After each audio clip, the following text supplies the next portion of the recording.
हूं आपका होस्ट मोहम्मद यूनुस। आज हम ऐसी शख्सियत के साथ मौजूद हैं जो कानून की दुनिया में नुमाया नाम रखते हैं। अल्लाह का बहुत शुक्रगुजार हूँ कि अल्लाह ताला ने मेरी नीयत का फल मुझे जी आपके चैनल की वसातत से मैं ये भी उसके साथ 2 बच्चे थे। पैसे को कभी सर पे रिज़ाइन करके मैंने ये शोबा जैसे होते हैं कि उनके पास अगर फ़ीस अदा करने के पैसे नहीं होते या कम पैसे होते हैं, मिलके एक उम्मीद वेलफेयर मूवमेंट के नाम से एक बनाई थी एक छोटी सी मूवमेंट। अच्छा यूनुस साहब, ये आपका ना बड़ा ज़बरदस्त सवाल है।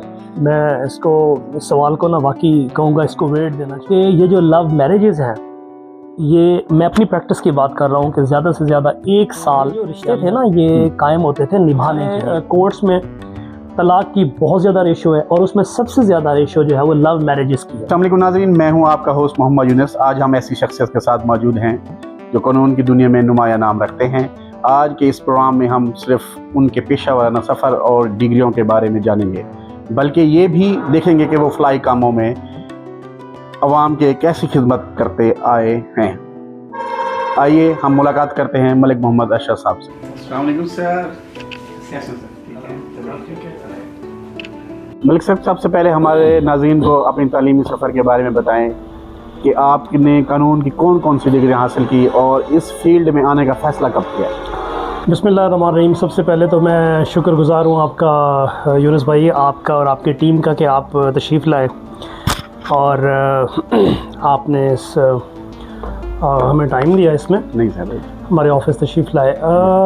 मैंने सबसे पहले जो है वो अपनी इब्तदाई तालीम तो खानबेला से हासिल की, गवर्नमेंट हायर सेकेंडरी स्कूल खानबेला, जहाँ से मैंने अपनी मैट्रिकुलेशन कंप्लीट की। उसके बाद फिर मैंने एफएससी की नॉन मेडिकल में। फिर मैंने ग्रेजुएशन की तालीम हासिल की इकनॉमिक्स में और उसके बाद फिर मैं एमए इंग्लिश मैंने किया। अच्छा, इस्लामिया यूनिवर्सिटी भावलपुर से। सही। और उसके बाद फिर मैंने एलएलबी किया बहाउद्दीन ज़करिया यूनिवर्सिटी से। सही। और उसके अलावा मैंने उर्दू में और पॉलिटिकल साइंस में, एजुकेशन में मैंने मास्टर्स किया और टैफिल में भी मास्टर्स किया, teaching of English as a foreign language में। माशाल्लाह। और रिसेंटली मैंने एलएलएम जो है वो एग्ज़ाम उसका क्लियर किया एलएलएम का। तो उसमें भी फ्यूचर में फिर देखेंगे शायद एलएलडी की तरफ भी प्लान। कानून की फील्ड बहुत वसी है। आप ख़ास तौर पर किस शोबे की वकालत करते हैं? यानी आप क्रिमिनल केस देखते हैं, सिविल या फैमिली लॉ? इसमें तो खैर कोई शक की बात नहीं कि जो कानून की फील्ड है, जो लॉ की फील्ड है, वो वाकई बहुत ब्रॉड है। इसमें हमारे यहाँ वैसे 4 किस्म की जो है वो प्रैक्टिस होती है लॉ में। एक क्रिमिनल जिसको हम फौजदारी कहते हैं। सही। दूसरी दीवानी जिसको हम सिविल कहते हैं। जी। तीसरे नंबर पे हमारे यहाँ फैमिली केसेस हैं, ये भी बाकायदा एक लाइन है। और चौथे नंबर पे है रेवेन्यू लॉज। अच्छा। तो ये हमारी वैसे पाकिस्तान में जो प्रैक्टिस होती है 4 बड़े शोबे हैं कानून की फील्ड्स में, जिसमें प्रैक्टिस होती है रेवेन्यू में, क्रिमिनल में, फैमिली में और सिविल में। सही।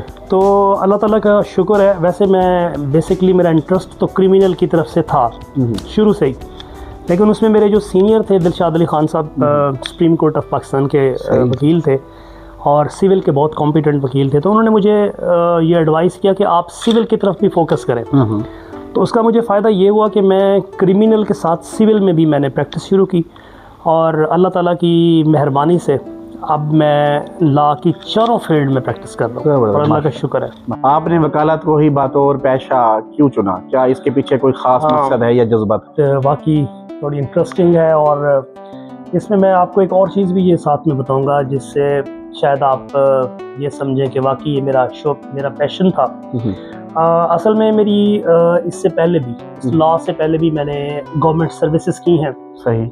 और परमानेंट गवर्नमेंट सर्विसेज मैंने की हैं। आपको पता है कि आज के दौर में गवर्नमेंट सर्विसेज का मिलना बहुत बड़ा मसला होता है, लेकिन अल्लाह ताला का शुक्र है कि मुझे गवर्नमेंट सर्विसेज मिली हैं 2-3 दफ़ा और मैंने उनको किया भी है। और गवर्नमेंट सर्विसेज को रिज़ाइन करके मैंने ये शोबा ज्वाइन किया। अच्छा। तो ये वाकई बहुत बड़ी बात होती है कि आप गवर्नमेंट सर्विस में हो, परमानेंट हो और उसके बाद फिर आप उसको छोड़ के आप इस शोबे में आ जाएं, तो ये वाकई बहुत बड़ी बात होती है। मैंने इस शोबे को इसलिए ज्वाइन किया था कि मेरे माइंड में एक कॉन्सेप्ट था शुरू से, जो हमें बताया जाता था कि इस शोबे में जो है वो जो लॉयर्स हैं, जो वकील हैं, जो प्रैक्टिशनर हैं, वो फेयर प्रैक्टिस नहीं करते। सही। तो मेरे जो माइंड में था वो ये था कि क्या ऐसा पॉसिबल है कि पाकिस्तान में भी फेयर प्रैक्टिस के साथ आप अपने प्रोफेशन को जो है वो ज्वाइन करें और लोगों को इंसाफ के हुसूल के लिए उनकी राह में जो है वो रुकावटें दूर करें। तो पहले तो शायद मेरा इंटरेस्ट ना होता, लेकिन ये कोई बात मेरे दिल में थी सही कि मैंने इस शोबे को ज़रूर ज्वाइन करना है। और अल्लाह ताला के शुक्र से मैंने इसको, अल्लाह ताला की मेहरबानी से मैंने इसको ज्वाइन किया। और ज्वाइन करने के बाद जो मेरा सबसे पहले खुद के साथ कमिटमेंट था वो ये था कि मैंने कोई इस तरह का केस नहीं लेना सही जिसमें मेरा ज़मीर मुतमईन ना हो, नंबर 1। और नंबर 2 ये कि कभी भी अपने क्लाइंट के साथ चीट नहीं करना, डबल क्रॉस नहीं करना और फेयर प्रैक्टिस करनी है। जहाँ तक अल्लाह ताला ने आपको नॉलेज दी है या ये बुक्स आपके पास हैं या जितना आप कानून जानते हैं, तो अल्लाह ताला की बड़ी मेहरबानी है कि मैंने इस शोबे को चुना। ये मेरा फ़ैसला अगरचे कुछ लेट था गवर्नमेंट सर्विस को रिज़ाइन करने के बाद, लेकिन अल्लाह ताला की मैं अल्लाह ताला का बहुत शुक्रगुजार हूँ कि अल्लाह ताला ने मेरी नीयत का फल मुझे दिया। गवर्नमेंट जॉब तो मिलती नहीं है, आपने वो भी छोड़ी। बिल्कुल ऐसे है कि और अल्हम्दुलिल्लाह इसमें भी अपना नाम बनाया आपने। अल्लाह ताला का बहुत फजल है, क्योंकि गवर्नमेंट जॉब, बाकी हमारे पाकिस्तान में क्रेज़ है कि गवर्नमेंट जॉब होनी चाहिए और इवन छोटी सी जॉब्स के लिए भी लोग भाग रहे होते हैं, लेकिन अल्लाह ताला का बड़ा फजल है कि मैंने अगरचे वो बड़ा बोल्ड डिसीजन लिया है, लेकिन बोल्ड डिसीजन लेके मैं इस पैशन में अल्हम्दुलिल्लाह बेहतर। आम तासुर ये है कि वकालत एक महंगा पेशा है, लेकिन आपके बारे में सुना है कि आप फलाही कामों में बहुत पेश रहते हैं। आप इन साइलिन के लिए क्या करते हैं जो फीस अदा नहीं करने की हिम्मत ही नहीं रखते? आपका बहुत अच्छा सवाल है।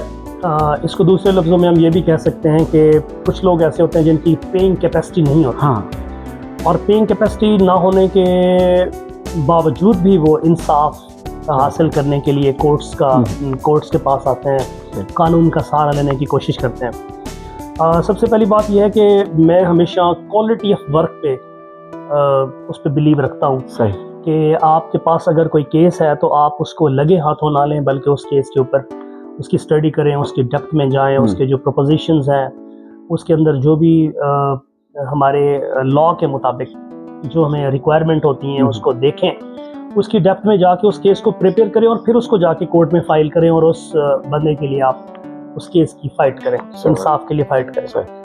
असल में जिस एरिया में हम रह रहे हैं इसमें लोगों की पेइंग कैपेसिटी इतनी ना होने की वजह से वो फीसेस भी पे नहीं कर सकते होते। लेकिन मैं शायद इसको भी अल्लाह ताला की मेहरबानी समझता हूँ कि मैंने पैसे को कभी सर पे सवार नहीं किया। सही। मेरे माइंड में ये था कि चले अगर मेरी एफर्ट से, मेरी कोशिशों से किसी को इंसाफ मिल सकता है तो मैं उसमें अपना रोल प्ले करूँ, क्योंकि मेरा जो माइंड सेट है वो पैसा कमाना नहीं है, बल्कि उसमें लोगों की तकलीफ को दूर कर। वो तो शुरू से ही लग रहा है कि आपने जॉब भी छोड़ दी। जी, और अल्लाह ताला का शुक्र है कि मैंने इसमें जो मेरी नियत थी, अल्लाह ताला ने उस नियत के मुताबिक जो है वो मुझे उसका फल भी दिया, समर भी दिया। और ये भी मैं नहीं कहूँगा कि जो इनकम है वो कम रह गई, नहीं, मतलब उन गवर्नमेंट सर्विसेज से मेरी इनकम फिर भी बेहतर है।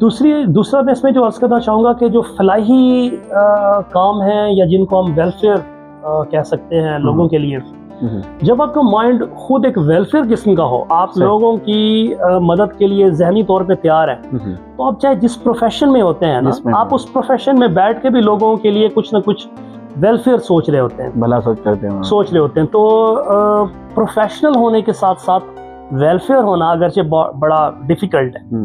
लेकिन मैंने पहले भी अर्ज़ किया ना कि ये एक माइंड सेट है, मेरा माइंड सेट था कि लोगों के काम आया जा सके, और ये तरबियत वालिद साहब से मुझे मिली कि लोगों की हेल्प करनी है, लोगों के काम आना है। तो उससे फिर ये हुआ कि वो जो चीज़ मेरे अंदर एक डेवलप हो गई थी बचपन से, वो फिर मेरे प्रोफेशन में भी इंडक्ट कर गई। तो प्रोफेशन में होने के साथ साथ जब लोग ऐसे होते हैं कि उनके पास अगर फ़ीस अदा करने के पैसे नहीं होते या कम पैसे होते हैं, तो फिर हम जो है उसी में ही जो है वो सेटल करके, लेकिन उनके जो इंसाफ की राह में या इंसाफ हासिल करने का जो उनका मकसद है उसमें हम रुकावट नहीं पैदा होने देते। उसके अलावा भी मैंने आपको काफ़ी देखा है कि मतलब वकालत के शहर के फलाई कामों में जी बिल्कुल, वो मैं पहले अर्ज़ कर चुका हूँ कि जब आपका माइंड थोड़ा सा वेलफेयर हो तो फिर आप इसी तरह, ये मेहरबानी होती है दोस्तों की भी, बाकी जो मेरे मिलने मिलाने वाले हैं जिनमें आप भी शामिल हैं जी अल्लाह। और इसी तरह बहुत सारे दोस्त हैं। हमने मिलके एक उम्मीद वेलफेयर मूवमेंट के नाम से एक बनाई थी, एक छोटी सी मूवमेंट, और उसको वो हमारी एक नॉन पॉलिटिकल एक्टिविटी है, अभी भी मौजूद है, और किसी एनजीओ से उसको किसी किस्म की कोई एड नहीं मिलती। सही। हम सारे मिल के जितने भी दोस्त हैं उसमें हम अपनी पॉकेट से कंट्रीब्यूट करते हैं। और असल में होता है कि आप मुआशरे में किसी जगह के ऊपर अगर आप फील करते हैं कि यहाँ बेहतरी की ज़रूरत है, तो बजाय आप वहाँ शिकवा करने के अगर अपना रोल प्ले करें तो इस तरह मुआशरा जो है वो बेहतर हो सकता है। बिल्कुल है। हमने भी इसी तरह कोशिश की। खानबिला में ये जो आप देख सकते हैं इधर पब्लिक के लिए वेटिंग एरिया है, इनफैक्ट वो वहाँ पे लोग, अच्छा ये इनिशिएटिव मुझे कहाँ से आया, ये 2-3 साल पहले की बात है। मैं एक दफ़ा रात को वहाँ से, सर्दियों की रात थी और वहाँ से गुजर रहा था। अच्छा। तो मैंने देखा कि वहाँ पे बहावलपुर की तरफ जाने वाला जो बस स्टॉप है वहाँ पे एक खातून खड़ी थी और उसके साथ 2 बच्चे थे। हाँ। और मैंने देखा कि कुछ फासले के ऊपर जो इस तरह के कुछ डॉग्स वहाँ पे, आवारा कुत्ते, जी बिल्कुल, कुछ फासले पे थे और वो खातून उनसे डरी हुई, सहमी हुई थी। तो वो सर्दियों की रात थी, शायद वो वेट कर रही थी किसी कन्विंस का, किसी सवारी का। तो वहाँ से गुजरते हुए ना मुझे फील हुआ कि वो बड़ा इनसिक्योर फील कर रही थी, वो खुद भी और वो छोटे से बच्चे भी। मुझे भी ये फील हो रहा था कि कहीं ये जो आवारा से कुत्ते हैं उनको काट ना लें। लेकिन वो एक पॉइंट था, वो एक लम्हा था जब वो मेरे माइंड में एक बात आई कि अगर यहाँ पे कोई शेड हो, यहाँ पे कोई वेटिंग एरिया बना हुआ हो, यहाँ पे पैसेंजर्स आराम से बैठे, महफूज तसल्ली से बैठे, महफूज, वो सिक्योरिटी फील करें, तो उनके लिए प्रॉब्लम नहीं होगा। बिल्कुल। तो मैंने अपना इस आइडिया को अपने दोस्तों के साथ शेयर किया, आप भी इसमें हैं और बाकी दोस्त भी। तो सब ने अल्हम्दुलिल्लाह इसको, खानबिला के नौजवान जो है यकीनन बड़े लायके दाद हैं सब, कि उन्होंने मिल के इसमें अपना कंट्रीब्यूट भी किया और सब ने मिल के काम भी किया और वो शेड्स बने और आज लोग उससे फ़ायदा भी उठा रहे हैं। हमें बड़ी खुशी होती है। दूसरा ये प्लांटेशन मेरा शौक़ है कि आप पौधे लगाएं और जितना हो सके इलाके को लश ग्रीन बनाने की कोशिश करें। तो इस तरह की छोटी मोटी कंट्रीब्यूशंस होती हैं, ये हम करते रहते हैं। इसके अलावा अब जो भी है, लेकिन हमें तो पता है 1122 आप देख लें, माशाल्लाह आपका ही सारा किरदार है उसमें। 1122 में हम सब तो आप माशाल्लाह हड़ताल हो, मतलब इधर उधर। जी ऐसे है कि 1122 में सिर्फ मेरा नहीं बल्कि शहर के तमाम नौजवानों का किरदार, वो तो है, लेकिन आप लीडर हैं और उस हर शख्स का किरदार है, दर्द दिल रखने वाले शख्स का किरदार है, जिसने इसके लिए कोशिश की, इसके लिए ज़मीन दी, इस प्रोजेक्ट को लाए। उसमें हमने ये एफर्ट्स की कि एक टाइम ये आ गया था कि कोई जगह अवेलेबल नहीं थी खानबिला में। तो मैंने और दोस्तों ने मिल के सब ने हमने ये एफर्ट की कि कोई ऐसी जगह प्रोवाइड कर दी जाए जहाँ पे ये 1122 जो है वो, वहाँ पे उसकी बिल्डिंग जो है वो कंस्ट्रक्ट हो सके और ये इदारा खानबिला में काम कर सके, चूँकि इसकी बड़ी सख्त ज़रूरत है। बिल्कुल ऐसा। तो अल्लाह ताला की बड़ी मेहरबानी है, डोनेट किया, गरीब नवाज़ खान साहब ने अपनी जगह डोनेट की और वहाँ पे अब माशाल्लाह ये फंक्शनल है, काम कर रहा है। तो मेरा प्रोटेस्ट भी अगर आप देखें तो मैं पहले अर्ज़ कर चुका हूँ कि उसी सेंस में था कि वेलफेयर के काम होने चाहिए, लोगों के लिए बेहतरी के काम होने चाहिए। लेकिन इसके लिए तो मैं खुद गवाह हूं कि वो मतलब ये प्रोजेक्ट हमारे हाथ से जाने वाला था, लेकिन आपकी मेहनत, अल्लाह ताला की मेहरबानी होती है। असल में यूनुस भाई होता ऐसे है कि जब आप नियत बेहतर रखें तो अल्लाह ताला आपके लिए असबाब और रास्ते वैसे खोल देते हैं। बिल्कुल। अच्छा सर, मलिक साहब आपने देखा होगा कि मतलब रेशो इतना है तलाक वगैरह का या झगड़े, मतलब फैमिलीज के मामला, ये क्यों इतना? अच्छा यूनुस साहब, ये आपका ना बड़ा ज़बरदस्त सवाल है। मैं इस सवाल को ना वाकई कहूँगा, इसको वेट देना चाहूँगा। इसमें सबसे बड़ा मसला ये है कि हम जो है ना कौम, बिनहसल कौम भी और लोग भी, हम बड़े शॉर्ट टेम्पर्ड हो गए हैं, बड़े तेज़ मिजाज हो गए हैं।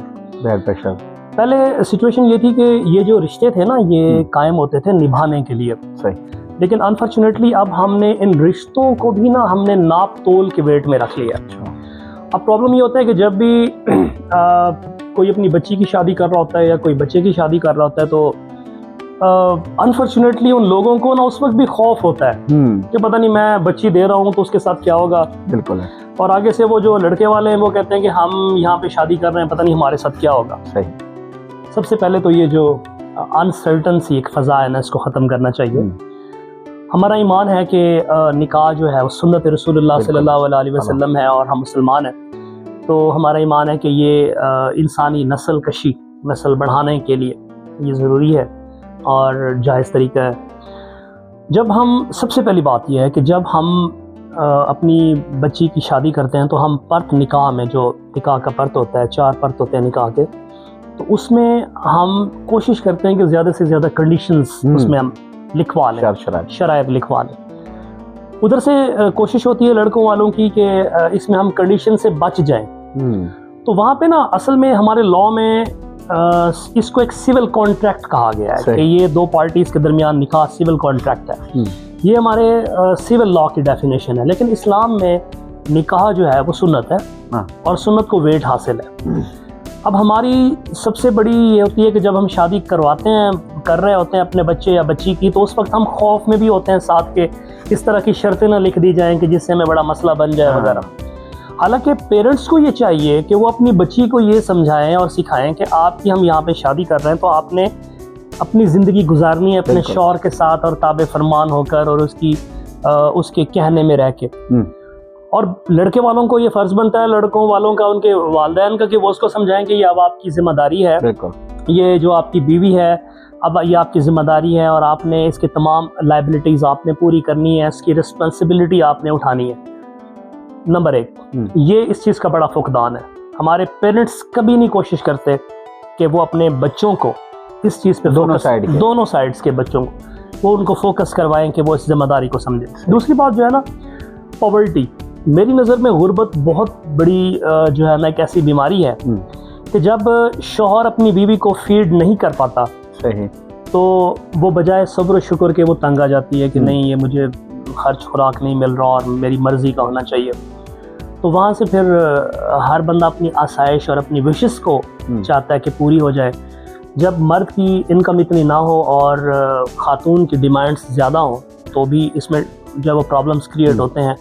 तीसरे नंबर पे अनफॉर्चुनेटली जिस तरह सोशल मीडिया का प्लस नेगेटिव दोनों इसके इस्तेमाल है, तो इसका कुछ नेगेटिव इस्तेमाल भी है कि कुछ चीज़ें ऐसी होती हैं हमारी सोशल मीडिया और बाकी जो हमारा इलेक्ट्रॉनिक मीडिया उसमें देख के कि हमारी ख्वाहिशें खाम खा बढ़ना शुरू हो जाती हैं। और जब ख्वाहिशें आपकी ओवर क्राउडेड, ओवर फ्लडेड हो जाती हैं तो तब आपके रिश्ते जो होते हैं वो कमज़ोर होना शुरू हो जाते हैं। हमारे कोर्ट्स में तलाक की बहुत ज़्यादा रेशो है और उसमें सबसे ज़्यादा रेशो जो है वो लव मैरिजेस की है। मैं आपके चैनल की वसातत से मैं ये भी बताना चाहूँगा कि ये जो लव मैरिजेस हैं, ये मैं अपनी प्रैक्टिस की बात कर रहा हूँ कि ज़्यादा से ज़्यादा 1 साल के अंदर या 1.5 साल के अंदर मैंने इनको ख़त्म होते देखा है। अच्छा।